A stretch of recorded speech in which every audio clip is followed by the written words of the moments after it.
लीजिए सुनिए आचार्य चतुर्सेन शास्त्री की लिखी कहानी म्यूजिक मास्टर, मेरी यानी समीर गोस्वामी की आवाज में। कभी कभी मनुष्य अपनी मनुष्यता त्याग कर पशुत्व की ओर अग्रसर होता है, क्योंकि उस पर रोष का प्रभुत्व रहता है। रोषावेशित मनुष्य पशु के समान है। जो रोष पर विजय प्राप्त करता है वही मनुष्य है। इस कहानी में एक विवाहित व्यक्ति एक अक्षत युवती पर मोहित होकर उसे अपने में संयुक्त कर लेता है, परंतु रस चूस लेने पर रोषावेशित हो वो क्रूर पशु ही प्रमाणित होता है, और वो नारी अपनी दुर्गति को अपनी सद्गति ही समझकर संतोष करती है। अत्यंत चुटीला व्यंग्य है। नए ही किराएदार मकान में आए हैं। नाम भी बड़ा सुंदर है और सूरत भी लुभावनी है। बात ऐसी करते हैं जैसे मुंह से फूल झड़ रहे हों। हर वक्त मुस्कान चेहरे पर खेलती रहती है। क्लीन शेव्ड, सिर पर लंबे लंबे घुंघराले बाल, जुल्फनुमा। हर समय मुंह में पान की गिलौरी और आंखों पर सुनहरी फ्रेम का चश्मा। इस सारी टीप टाप में उनकी 40 साला उम्र छिपी हुई थी। पेशा था गाना बजाना सिखाना। मतलब ये कि म्यूजिक मास्टर थे। देखकर तबीयत खुश हो गई और हमने जान पहचान पैदा करने में जरा भी देर नहीं की।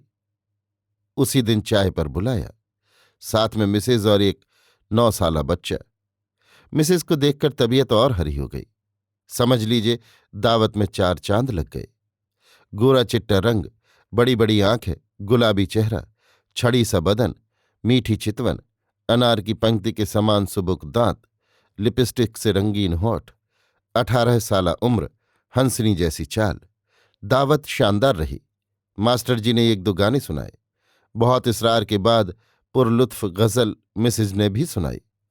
हमारी बशाश तबीयत और रंगीन मिजाजी को देखकर हमारी श्रीमती जी की भौहों में बल पड़ गए। दावत के बाद उन्होंने अच्छी खासी डांट भी पिलाई। कहा, पराई बहू बेटी को इस तरह घूर कर देखते हैं, बुढ़ापे में भी शर्म नहीं आती। अब हम क्या जवाब दें? गोया बुढ़ापे में लोग आंखें ही फोड़ लें। हमने कहना चाहा, तुम कहाँ कहाँ देखती फिरोगी, देखने वाली चीज को देखा ही जाता है। लेकिन श्रीमती जी से रार ठानना हमने ठीक नहीं समझा, और उनकी टेढ़ी नजर से बचने और उस दिलचस्प चीज का ध्यान करने की नीयत से हम अपने कमरे में आकर और एक सिगरेट जलाकर ध्यानावस्थित हो गए। बड़े धूमधाम से संगीत विद्यालय खुला। लड्डू बटे, गाना हुआ। मैंने भी अपने दोनों बच्चों को भर्ती किया। अब तो हर समय तनारारा की मधुर ध्वनियां आने लगीं। ये सब देखकर और जब तब उनकी मिसेस को देखकर हमारी तबीयत खुश रहने लगी। हमारी श्रीमती जी का और उनकी मिसेस का अच्छा खासा बहिनापा हो गया।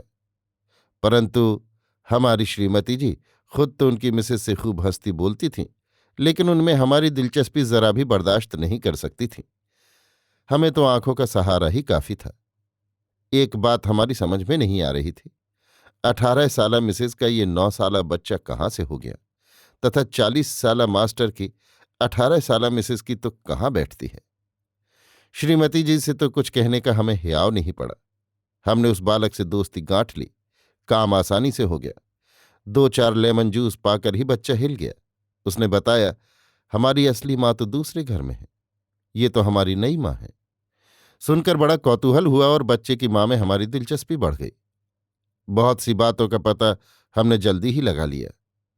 पहले एक दूसरी जगह में मास्टर साहब का संगीत विद्यालय था। वहां बालक की ये नई माँ संगीत सीखने आया करती थी। उम्र, शौक, कच्ची समझ और भावुकता ने उस पर जो जादू का छूमंतर किया कि संगीत के साथ साथ प्रेम का पाठ भी मास्टर जी ने उसे पढ़ाना शुरू कर दिया। पाठ के साथ बहुत से हवाई महल, रंगीन सपने, सब्ज बाग और अल्हड़ लड़की फंस गई मास्टर जी के जाल में। उसने चुपचाप उनसे शादी कर ली। मास्टर जी की एक चेले पुरोहित जी ने विवाह करा दिया। मास्टर जी अपना संगीत विद्यालय बंद कर दिल्ली भाग आए। घर की विद्या, घर की खेती, यहां भी जुट गया संगीत विद्यालय, और आने लगे शिष्य धड़ाधड़। शिष्य कम और शिष्याएं अधिक, क्योंकि आजकल लड़कियों का नाचना गाना शादी के लिए दहेज से भी ज्यादा जरूरी समझा जाता है। वाह, क्या ही मजेदार नजारा देखने को मिलता था जब मास्टर साहब उठती हुई कच्ची उम्र की लड़कियों के सामने बैठकर बइयां मुरक गई, अंगियां मसक गई का ख्याल देश की धुन में हाव भाव बता बता कर गाते गवाते और कला की वृद्धि करते थे। हमने देखा तो मन हुआ कि इन लड़कियों के पिता शरीफों की एक दावत देकर उन्हें मुबारकबादी दे दी जाए। किस नफासत से अबोध लड़कियों के संस्कार सुधारे जा रहे थे, किस सादगी से उन्हें कला का शिकार बनाया जा रहा था। इन सब दृश्यों को देखते देखते और ये आदर्श संगीत सुनते सुनते आंखें दुखने और कान फटने लगे। हमने सोचा मास्टर साहब एक आध महीने में अपना एक और ब्याह न रचा डाले। अब हम बड़ी बारीकी से मास्टर साहब की तालीम और उनकी मिसेज में दिलचस्पी लेने लगे। एक खास वजह दिलचस्पी की ये भी थी कि वे लड़कों की क्लास अलग और लड़कियों की अलग लगाते थे तथा खास खास शिष्याओं को अकेले में सबक सिखाते थे। और जब ये स्पेशल क्लास लगती थी तो वे अपनी मिसेस को ट्यूशन पर बाहर भेज देते थे। दिन बीतते चले गए और मास्टर साहब की संगीत शाला में हमारी दिलचस्पी बढ़ती ही गई। मगर एक बात मैंने देखी, मिसेस का सुंदर सुंदर चेहरा मुरझाया हुआ और आंखों में वेदना की उदासी भरी रहती थी। नई उम्र, नई शादी, अल्हड़ जमाने का दौर, संगीत का चारों ओर बिखरा हुआ वातावरण, हर समय तानपूरा और तबले की ठमक, उस पर इस गहरी उदासी की भला क्या तुक हो सकती थी। ज्यों ज्यों मैं अब इस सुंदर सुरूपा नवयुवती को ध्यान से देखता था, मन में रंगीनी की बजाय एक टीस उठ खड़ी होती थी। धीरे धीरे मेरे मन में उसे देखकर एक बेचैनी पैदा होने लगी और मैं उससे बातचीत करने को उद्विग्न हो उठा। परंतु वो मुझसे बोलती न थी, न मेरी ओर आंख उठाकर देखती ही थी। अपितु जब वो मुझे अपनी ओर देखते हुए देखती तो नजर चुराकर चल देती। हाँ, मेरी श्रीमती जी को एक प्रकार से उसने अपना मुरब्बी बना लिया था। अपना सुख दुख और आवश्यकताएं वो उनसे बिना संकोच कह देती थी। परंतु श्रीमती जी उसके संबंध में मेरी तनिक सी भी दिलचस्पी पसंद नहीं करती थी, ना कभी उसके संबंध में कोई बात कहती सुनती थी। फिर भी बराबर ही में तो उसका दरवाज़ा था। चाहे अनचाहे दिन में 20 बार मैं उसे देख लेता था और ज्यों ज्यों देखता था मन में एक प्रकार की वेदना सी उठ खड़ी होती थी। असल बात यह थी कि मैंने अपनी जिंदगी में कभी ऐसा उदास चेहरा न देखा था। एक चीत्कार सुनकर एकाएक मेरी आंख खुल गई। बड़ा ही करुण आर्तनाद था। पत्नी से मैंने कहा, क्या है? पर उन्होंने चुप्पी साध ली। धमाधम की आवाज ऐसी आ रही थी जैसे कोई गदेले पर डंडे की चोट कर रहा हो। हर चोट पर आर्तनाद, वही हृदय विदारक आर्तनाद। मुझे आश्चर्य इस बात का था कि ऐसे मामलों में पत्नी उदासीन नहीं होती थी। मैंने उन्हें झकझोर कर कहा, सो रही हो? उन्होंने गुस्सा होकर कहा, क्या है? देखो तो उठकर, पड़ोस में कुछ हो रहा है। ये कैसी आवाज है? तो मैं क्या करूं? ये कहकर वो मुंह फेर कर चुप हो रही। एक भयानक आशंका मूर्त हो उठी। मैंने कहा, शायद वहां मारपीट हो रही है। तो मैं क्या करूं? चुपचाप सो रहो। ये कैसे हो सकता है? मैंने कहा, जाकर देखो क्या बात है। मैं वहां नहीं जाती। पत्नी का ये रूखा निर्मम वाक्य सुनकर मुझे गुस्सा आ गया। मैंने कहा, अच्छी बात है, मैं जाता हूं। मैं उठ खड़ा हुआ। पत्नी ने मेरा हाथ पकड़कर कहा, पराए फटे में पैर डालने की तुम्हें क्या जरूरत है? सो तुम। मैं अभी जवाब भी नहीं दे पाया था कि दरवाजे पर किसी ने खटखटाया। मैंने कहा, कौन है? म्यूजिक मास्टर था। उसने सहमी आवाज में कहा, जरा बहन जी को वहां तक जाना होगा। पत्नी ने रूखे स्वर में कहा, क्या बात है? मास्टर क्षण भर चुप रहा, फिर बोला, जरा कष्ट कीजिए, जल्दी चलिए। पत्नी चुपचाप उठकर चली गई और थोड़ी ही देर में लौट आई। आकर बक्स खोला, कुछ रुपए निकाले और तेजी से चली गई। चलते चलते कह गई, दरवाजा बंद कर लो, अभी मुझे वहां देर लगेगी। मेरे जवाब का उन्होंने कोई इंतजार नहीं किया। सुबह जब वो थकित भाव से आई तो मालूम हुआ कि पड़ोस में लड़का हुआ है। ये भी मालूम हुआ कि मास्टर के पास छदाम भी न था। 50 रुपये उन्हें देने पड़े, तब प्रसव का काम पूरा हुआ है। श्रीमती जी काफी खींची हुई थी और थकी हुई भी। इसीलिए अब तक मेरे लिए जो रहस्य बना हुआ था वो सब खोलकर उन्होंने कह दिया। लड़की पूरे दिनों की गर्भवती थी। रात एक प्याला टूट गया। इसी पर उस जालिम ने उसे बुरी तरह पीटा। पीटने से असमय ही बच्चा हो गया। डॉक्टर को बुलाना पड़ा। उन्होंने ये भी बताया कि मास्टर बड़ी बेरहमी से जब तब उस गरीब को मारता पीटता रहता है, खाने को भी पूरी तौर पर नहीं देता, खुद तो बाजार में खा आता है और वो भूखी प्यासी पड़ी रहती है। जब मैंने पूछा कि तुमने ये सब बातें मुझे पहले क्यों नहीं बताई, तो उन्होंने कहा, बड़ी बर्दाश्त करने वाली लड़की है, वो नहीं चाहती कि मास्टर की बदनामी हो, उसने मुझे कसम दे रखी थी। श्रीमती जी बहुत दुखी थीं। मालूम होता था उनकी आंखें भर आई थीं। असहाय लड़की की दुरवस्था पर वो द्रवित तो हो रही थी।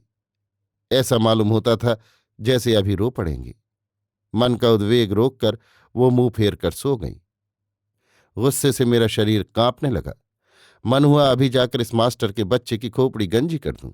जानवर कलाकार बनता है।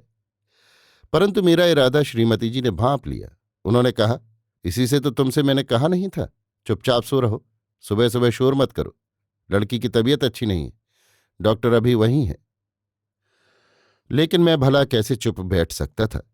असहाय लड़की की वही उदास उदास सूरत, सूनी सूनी चितवन और गहरी वेदना की प्रतिमूर्ति सी वो हजारों दर्द की तस्वीर बनकर मेरी आंखों में नाचने लगी। पत्नी के रोकने पर भी मैं शेर की भांति छलांग मारकर उठा और पड़ोस की ओर झपटा। डॉक्टर ने बताया, केस सीरियस है, चोट मर्मस्थल तक पहुंची है। उसने बच्चे को भी जरा पहुंचाई है। चोट? जी हां, वो पैर रपट जाने से गिर गई थी। ये आपसे किसने कहा कि वो गिर गई थी? उसी ने कहा। मैं कुछ सोचता रहा। अंत में मैंने डॉक्टर से कहा, डॉक्टर, उसकी ठीक ठीक देखभाल होनी चाहिए, ये आदमी शायद बहुत लापरवाह है। अजीब आदमी है, इस कदर खराब केस है, मगर खर्च करना नहीं चाहता, दवा तक मंगाने में टाल टूल करता है। कोई बात नहीं डॉक्टर, खर्च मैं दूंगा, आप उसका ठीक ठीक उपचार कीजिए। 1 महीना बीत गया। जच्चा और बच्चा खतरे से बाहर थे। ये देखकर मुझे संतोष हुआ। पर उस आदमी ने ये जानकर भी कि मैंने उसकी ओर कितना खर्च किया और मेरी पत्नी ने कितना श्रम किया, कोई कृतज्ञता प्रदर्शित नहीं की। मेरा मन उसकी ओर से घृणा से भर गया। उसका संगीत मेरे कानों में चीत्कार सा करने लगा। एक दिन सुना उसने उसे और बच्चे को बहुत मारा है, बच्चे की हड्डी टूट गई है।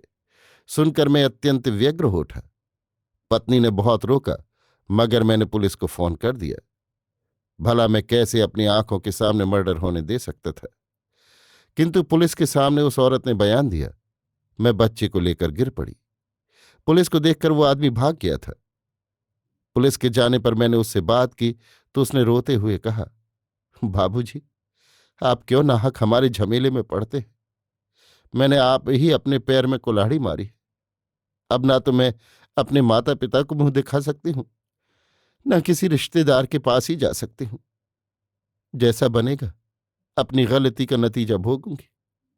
वो जार जार रोने लगी, रोती रही। मैंने कहा, तुम दूसरी शादी कर सकती हो, मैं तुम्हारी मदद करूंगा। उसने एक ठंडी सांस भरी और कहा, मेरे सब सपने खत्म हो गए। जब मैं अपने माँ बाप की मदद नहीं चाहती तो आपकी मदद कैसे ले सकती हूं?